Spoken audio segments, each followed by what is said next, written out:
எப்படி தமிழ்நாட்டுல மும்முனை போட்டியான், அதை யார் சொல்றா?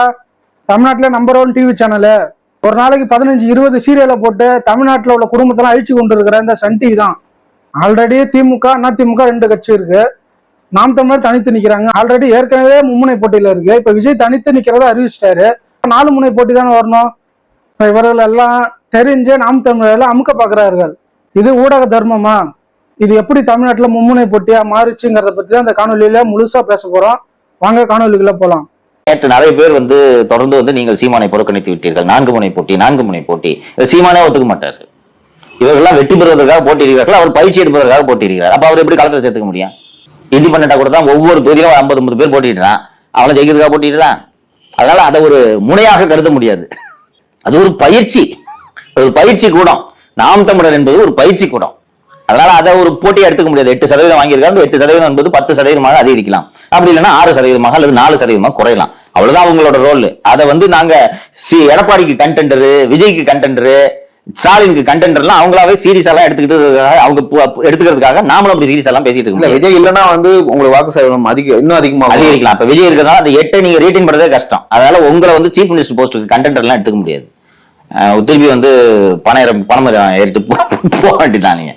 அதனால அதை சீரியஸா எடுத்துக்க முடியாது. மும்முனை போட்டி என்பது தெள்ள தெளிவாக வரையறுக்கப்பட்டிருக்கிறது. உலகெங்கும் வாழும் அனைத்து தமிழர்களுக்கும் எனது பணிவான வணக்கங்கள். உண்மையை பேசு, அதை உறக்க பேசு.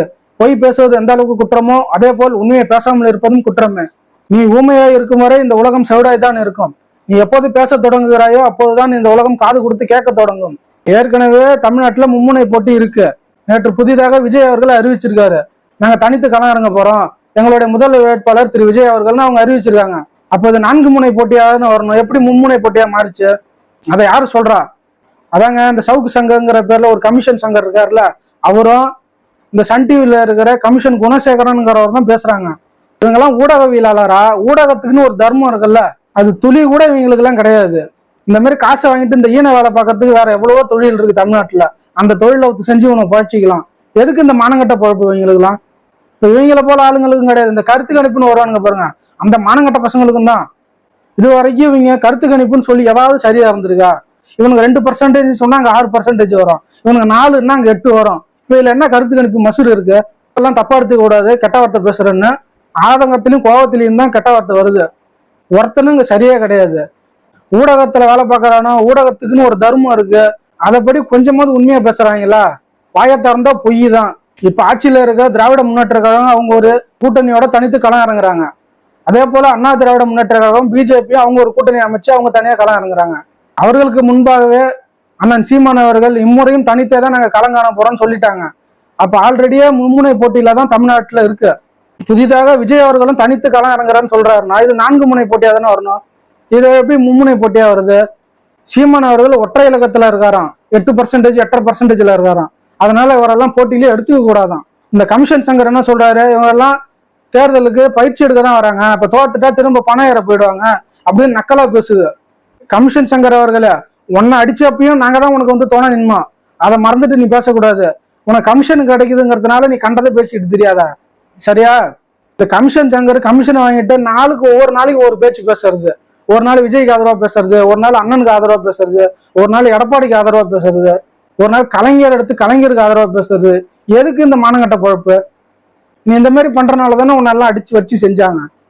அப்ப திரும்பவும் உனக்கு ஏன் புத்தி வர மாட்டேங்குது? இப்போ கொஞ்ச நாட்களுக்கு முன்னாடி சவுக்கு சங்கர் அவர்கள் வீட்டுல அத்துமீறி அவர் வீட்டுல மலத்தை ஊத்திட்டு போனாங்க. அதற்கு முதலா குரல் கொடுத்த நம்ம மன்னன் சீமான் அவர்கள் தான். அது எந்த அளவுக்கு தவறான விஷயமோ அதே போல் இன்றைக்கு சவுக்கு சங்கர் இந்த மாதிரி ஊடக தர்மத்தை மீறி தவறா பேசுறதோ அதே போன்ற ஒரு செயல் தான். அப்ப அந்த சவுக்கு சங்கர் வீட்டுல மலத்தை கலைச்சு ஊத்துறவங்களுக்கும் இந்த சவுக்கு சங்கருக்கும் என்ன வித்தியாசம்? இது ஆனா தமிழ்நாடா இல்ல சுடுகாடானே நமக்கு தெரியல.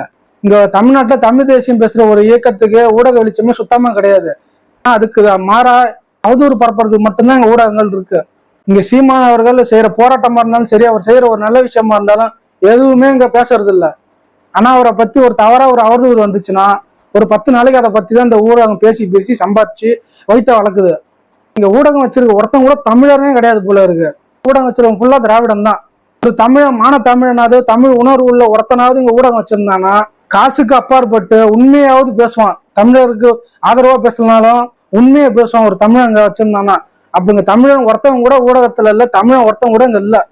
தமிழன் பூரா எல்லாம் பிழைக்கிறதுக்கு அண்டை மாநிலங்களையும் அண்டை நாட்டிலையும் போய் கூலி வேலை செஞ்சுட்டு இருக்கான். ஒரு தமிழன் கூட இங்க தமிழ்நாட்டுல இல்ல.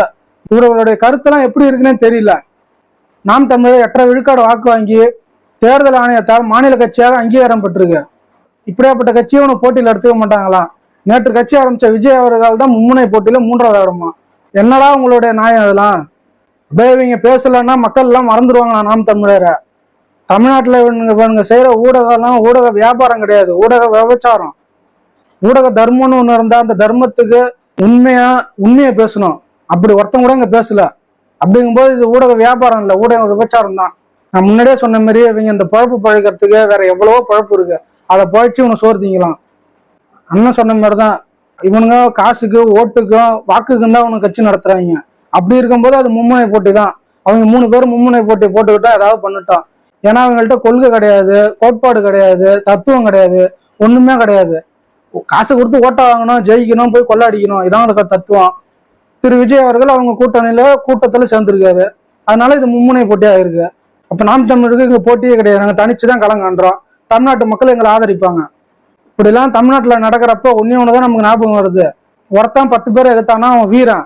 ஆனா 10 பேர் சேர்ந்து எங்க அண்ணன் சீமானை எதிர்த்தா எங்க அண்ணன் தலைவன்.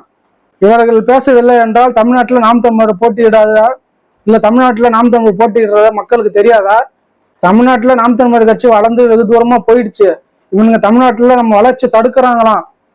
நாங்க சீன மூங்கில் மாரி வளர்ந்து போயிட்டோம், அது தெரியாம இந்த கோமாளி கூட்டம் எல்லாம் பேசிக்கிட்டு இருக்குதுங்க. தமிழ்நாட்டுல வாழ்ற என்னுயிர் தமிழ் சொந்தங்கள்லாம் புரிஞ்சுக்கணும். சீமான் அவர்கள் வாக்கு காசு கொடுக்குறாரான்னு பார்க்காதீங்க. அவருடைய கொள்கையும் கோட்பாடையும் ஆரம்பத்துல இருந்து இன்னை வரைக்கும் கொண்ட கொள்கையில உறுதியா இருக்காரான்னு பாருங்க. அவரோட சொல்ற தத்துவத்தை பாருங்க. அவர் ஆட்சிக்கு வந்தா என்னென்ன செய்வேன்னு சொல்றாரு, அதை பாருங்க. அது சாத்தியமா? அவர் பேசுற அரசியல் இந்த தமிழ்நாட்டு மக்களுக்கும் தமிழ் மண்ணுக்கும் தேவையானதான்னு பாருங்க. அப்படி பார்த்து அவரை தேர்ந்தெடுக்கணும். அதை விட்டுட்டு வாக்கு காசு கொடுத்துட்டாங்க உண்மையா இருக்கணும்னு நினைச்சு தேர்ந்தெடுக்காதீங்க. அப்படி தேர்ந்தெடுத்துதான் கிட்டத்தட்ட 60-70 ஆண்டுகளா தமிழ்நாடு சுடுகாடா தான் இருக்கு. தமிழ்நாட்டுல மாற்றம் தேவை, மாற்றம் வேண்டும் மாற்றம் வேண்டும் சொல்லிட்டே இருந்தா பத்தாது. மாற்றம் என்பது வெறும் சொல்லல்ல, அது செயல். நம்ம அதை செஞ்சு காட்டணும். புரட்சி என்பது தானாக உருவாவதில்லை, நாம் தான் உருவாக்க வேண்டும். கற்பி ஒன்று சேர் புரட்சி செய், நாம் தமிழர். மீண்டும் இன்னொரு காணொலியில் சந்திப்போம். நன்றி.